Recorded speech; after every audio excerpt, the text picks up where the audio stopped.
up. Heads up.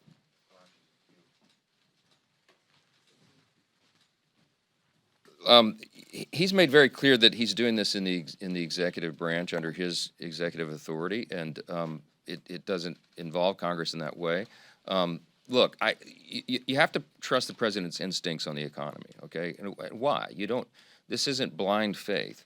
Remember what he accomplished in the first administration. Before COVID, we had the greatest economy in the history of the world, not the U.S., the whole world. Every demographic was doing better because we cut taxes, we cut regulations, and we made a better economic environment for everybody to succeed. And he is going about that same plan to bring that about, and tariffs is a component of that. And we'll see how it all develops.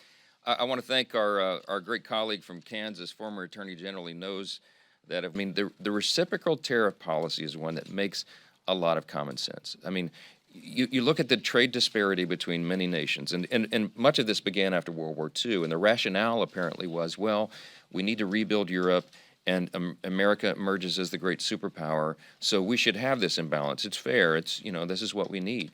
Well, that carried on for generations, and we're well beyond World War II now, and this is a different world. It's a much more integrated, complex economy, and the president's absolutely right when he says that we have to think about America's interest first, because if we don't, we're not going to maintain our status as the great superpower. And when he says, let's have free trade and fair trade, I think the reciprocal tariff policy makes sense. And Congressman Schmidt gives great voice to this.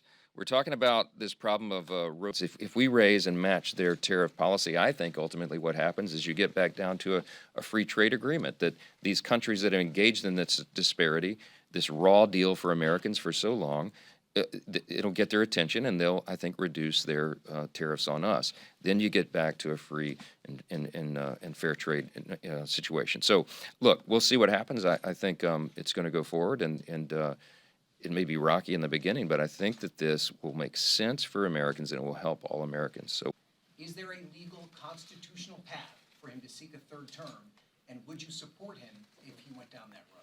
Well, I just told everybody to read the Constitution. There's a constitutional path. You have to amend the Constitution to do it, and that's a high bar. The president and I have talked about this, joked about it. He's joked about it with me on stage before. We take him at his word. I understand why so many Americans do wish that he could run for a third term, because he's accomplishing so much in this first 100 days that they wish it could go on for much longer. But I think he recognizes the constitutional limitations, and I'm not sure that there's a move about to amend the Constitution.